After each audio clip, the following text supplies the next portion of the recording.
this is for informational purposes, and anybody that it might help out, I'm glad. That's the only reason I'm making it. 2008 Pontiac G6 GT 3.5 had a no crank, no start. It'd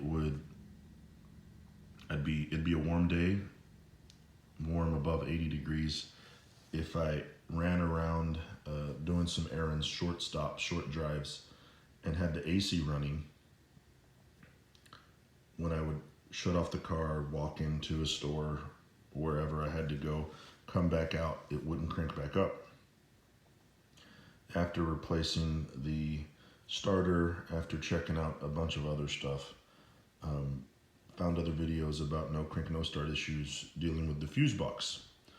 And instead of replacing a Fusebox that would have the same issue, whether it was used or I don't even think they make them new anymore, I was able to find videos to take it apart. I already have another video that explains how I removed these screws. I was not able to pound these out. I had to use a press, but there's another video explaining that. So the issue is, as far as I could tell, after taking it apart, this panel, it's just copper wires connecting one pin that sticks out to another.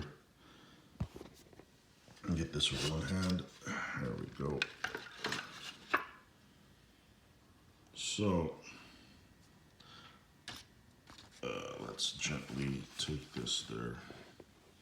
So you see my ugly repair, and people can tell me how horrible it is in the comment section. But all I did was I used a cheap multimeter, little Harbor Freight free multimeter from years ago, and I tested for continuity. As I tested for continuity,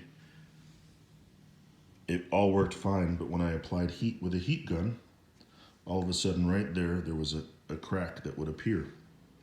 So I went ahead and soldered that, just a dab of solder, started melting the plastic because this is all plastic, and I really didn't want to try and pull that out and add some more. So anyways, it tested good for continuity. There's no damage on this side. It has this nice metal plate that I'm pretty sure dissipated the heat.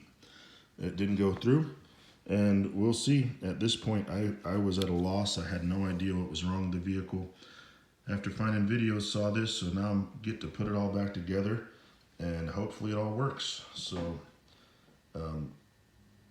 I'm sure the pros would do something else, but everybody just takes stuff and throws it away and buys something new. So keep it running. If it's man-made, man can fix it. So keep tinkering, keep figuring stuff out, and you can be YouTube certified as well. Have a good one.